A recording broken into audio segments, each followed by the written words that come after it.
Well, good morning, lovely ladies and gentlemen. Steve Collins coming to you from beautiful San Antonio, Texas, the second most powerful, passionate, and purposeful coach and speaker in the world. I want to share with you an image that I got that I believe will help you understand how much power you have to actually decide what it is you're thinking about. But the first thing I'm going to present to you is something that many people have never considered, and it's simply this. You don't have to accept all the thoughts that you think.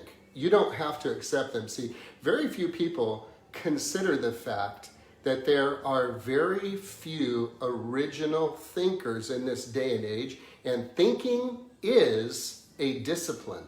Scheduling time to think, scheduling quiet time. When was the last time anybody you know literally had intentional quiet time just to be still, maybe out in nature, to just dwell on their thoughts? You know, most of us don't have to do it these days. Nobody has the capacity, it seems, to extend their attention beyond a few seconds because of the prolific use of our electronic devices. We never have to be bored in a line. We never have to stand around at the airport and maybe talk to somebody. We never have to be alone with our thoughts anymore. We can be listening to music. We can be plugged in with our ear pods. You guys have seen them, right? People that walk around with the things in their ear all the time, listening all the time to different things from other people, even other ideas, without ever really asking themselves, what would happen? What could happen if I got very quiet with myself and began to think? The majority of the thoughts that people think are actually from other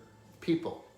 A lot of them are businesses, because businesses will spend billions and billions and trillions of dollars a year marketing and advertising to gain access to this magnificent thing that you walk around with every single day for free. They're doing everything in their power to program the way you think when it comes to values, when it comes to what is the narrative, when it comes to defining things. And very few people have leaned into the art, if you will, of silencing your mind and silencing your heart so that you can originate thoughts, or ideally maybe receive thoughts from something other than people who may have a profit agenda or a political agenda or a, intense agenda that you may not yet see. But the key is, who is creating the narrative in your life? You do not have to accept every thought you think. And I'm going to show you exactly what that looks like. So bear with me here, because I have a demonstration for you to do. I'm going to do the Bill Nye Science guy for y'all here. And hopefully you'll be able to see this when I get it set up. All right, there we go. What you see before you here is you see a jar of water, right? You see a jar of water right there. Well, here's what I want to show you. All right, now check this out. This right here, this is your potential self-discipline. This right here is your potential self-discipline. This represents your brain, okay, your mind. And think about this for a minute, okay? You cannot keep a bird from flying over your head, but you can dadgum sure make certain that it will not land in your hair and build a nest. Okay, you can't keep a bird from flying over your head, but you could I'm sure keep it from landing in your hair and building a nest. What do I mean by that? You may not be able to control or stop the first thought that hits your head. You may have a tendency to judge other people or to stereotype other people or situations and just dismiss it. And the reason we do that is because it takes brain power and energy to think. Okay, so most people don't want to expend the brain power and energy, so they just dismiss or judge or just think it through. So this right here represents your mind. Okay, this is your brain. This is your self-discipline right here. Okay, and the goal for this is not that you never have self-defeating thoughts or maybe disempowering thoughts or maybe thoughts that will bring you down. It's not going to be the goal to never have those thoughts, because that's nearly an impossible task. The goal here is for you to be very quick with how you capture and choose to remove those thoughts. So let's just use, if you will, red food coloring as thoughts that hit your head. Okay, you guys can see the water real clearly here, right? Now let me just show you something very interesting. If I were to, let's say, have you ever woken up and had a negative thought? Oh my God, well, I put on the quarantine 15 plus 5. I look terrible. I'm so tired. I never feel good. I'm awful with names. I do my best work under incredible pressure. Things that are just self-defeating. Okay, when those thoughts hit, you can't control when they hit. You never know when they're going to hit. But with some self-discipline, here's what happens. Look at the water. It's clean, right? I'm going to put a drop in here. Boom, the thought hits. You look like crap. No, I need to get rid of that quickly.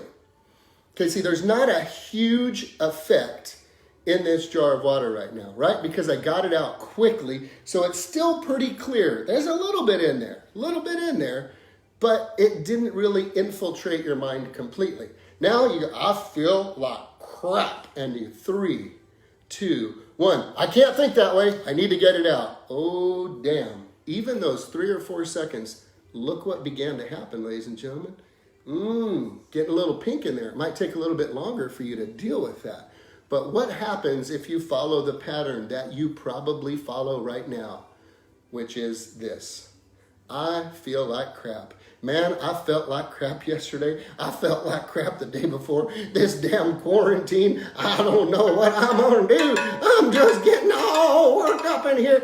And ladies and gentlemen, good luck getting that out. And if you have a habit of negativity, well, man, they look like crap too. Well, I don't know if I'm going to get my job. Well, who the hell is going to make a good president? Well, I can't believe I might catch the Rona. Oh, what if my kids catch the Rona? What if I lose my house? Bruh,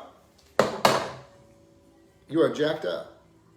Good luck getting those thoughts out. So you see, we can't keep the bird from flying over our head. Boop. But if we're quick, whoosh, we can stop it from landing and building a nest in our hair.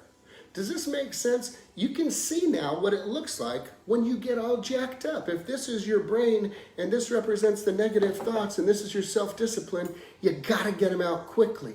You gotta move them out quickly. As soon as the negative thought hits, bam, get it out. As soon as it hits, bam, get it out. Because the more you stir it up and the more you get all jacked up and the more you let it infiltrate what's going on, the more difficult it's going to be to shake that crap.